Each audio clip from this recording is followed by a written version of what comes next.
وَأَمَّا بِنِعْمَتِ رَبِّكَ فحدث، اپنے رب کی نعمت کا خوب اس معنی آیت قرآنی کا ترجمہ یاد ہو جائے، سمجھ آ جائے تو ترمذی شریف 1 of the 6 authentic books of حدیث، اس میں یہ لکھا ہوا ہے کہ ایک آیت سمجھ لے تو 100 نفلوں کا ثواب ملتا ہے۔ وہ بھی فرمایا جا سکتا تھا وَأَمَّا بِنِعْمَتِ رَبِّكَ فَاذْكُرْ، اپنے رب کی نعمت کا ذکر کرو، یہ نہیں فرمایا۔ کیا فرمایا؟ اپنے رب کی نعمت کا خوب، کیونکہ ذکر خفی بھی ہو جاتا ہے، ذکر دل میں بھی ہو جاتا ہے۔ فرمایا نہیں، چرچا کرنا ہے تو چرچا کیسے ہوتا ہے؟ محفل کر کے۔ چرچا کیسے ہوتا ہے؟ جھنڈے لہرا کے۔ چرچا کیسے ہوتا ہے؟ جھنڈیاں لگا کے۔ چرچا کیسے ہوتا ہے؟ چراغاں کر کے۔ تو فرمایا وَأَمَّا بِنِعْمَتِ رَبِّكَ فَحَدِّثْ، اپنے رب کی نعمت کا خوب چرچا کرو۔ اور پھر دیکھو اللہ نے چرچے کا حکم بعد میں دیا، خود چرچا سب سے پہلے کیا۔ ابھی دنیا نہیں بنی تھی، آسمان کی چھت ابھی نہیں لگائی گئی تھی، زمین کا فرش ابھی نہیں بچھایا گیا تھا، چاند سورج اور ستاروں کے کمکمے ابھی روشن نہیں ہوئے تھے۔ عالم ارواح میں اللہ نے 2 جلسے کیے۔ ایک جلسے میں فرمایا الستو بربکم، کیا میں تمہارا رب نہیں؟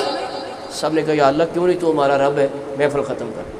دوسرا جلسہ ہوا، توجہ سنو ذرا، دوسرا جلسہ ہوا، اس میں سب کو نہیں بلایا، سب کو نہیں بلایا، بلکہ نبیوں کی ارواح کو طلب کیا اور اس میں اپنے حبیب کا تذکرہ فرمایا۔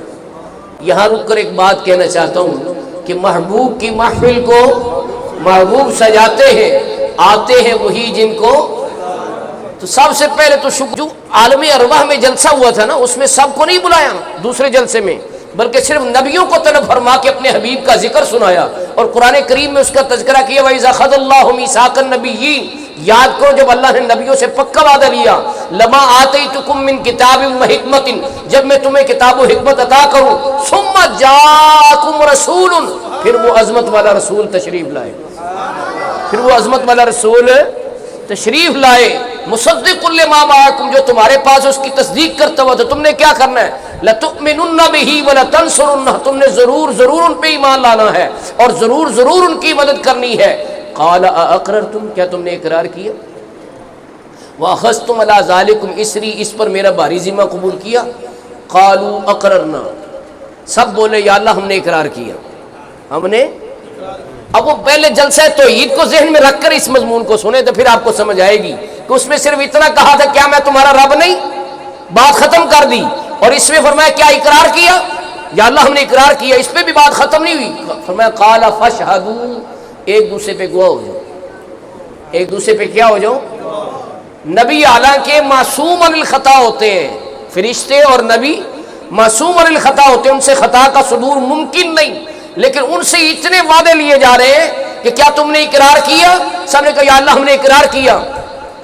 آگے فرمایا ایک دوسرے پہ گواہ ہو جاؤ، گواہ بھی ہو گئے، اس پہ بھی بات ختم نہیں ہوئی۔ آگے سنیں کیا وجد آور جملہ ہے، کیا ایمان افروز ارشاد ہے۔ فرمایا وَأَنَا مَعَكُمْ مِنَ الشَّاهِدِينَ، میں بھی تمہارے ساتھ گواہوں میں شامل ہوں۔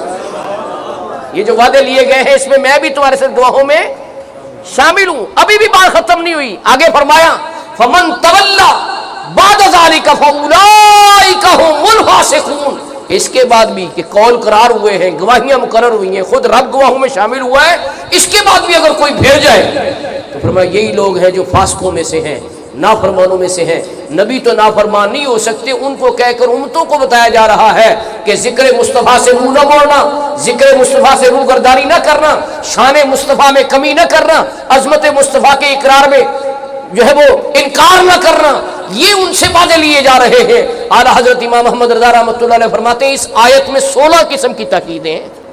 فتاوی رضوی میں لکھا ہے، اب وہ عربی گرامر کے لحاظ سے میں وہ موضوع چھیڑنا نہیں چاہتا کیونکہ وہ سمجھنا مشکل ہوگا، لیکن اتنا یاد کر رہے ہیں فتاوی رضویہ میں لکھا ہے کہ اس آیت پاک میں جو ابھی میں نے پڑھی ہے 16 قسم کی تاکیدیں موجود ہیں، 16 قسم کی تاکیدیں، یعنی تاکیدی بیان۔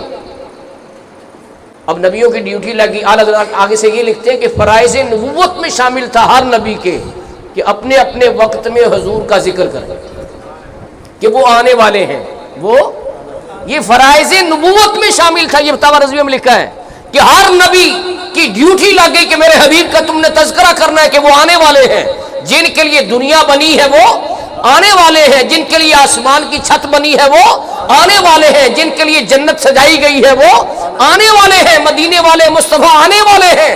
یہ ان کی ڈیوٹی لگ گئی۔ ہر نبی اپنے دور میں آدم علیہ السلام، نوح علیہ السلام، ادریس علیہ السلام، اسحاق علیہ السلام، یعقوب علیہ السلام، ابراہیم علیہ السلام، اسماعیل علیہ السلام، یوسف علیہ السلام، موسیٰ علیہ السلام، عیسیٰ علیہ السلام، سب اپنے اپنے دور میں حضور کی آمد کا ذکر کرتے رہے۔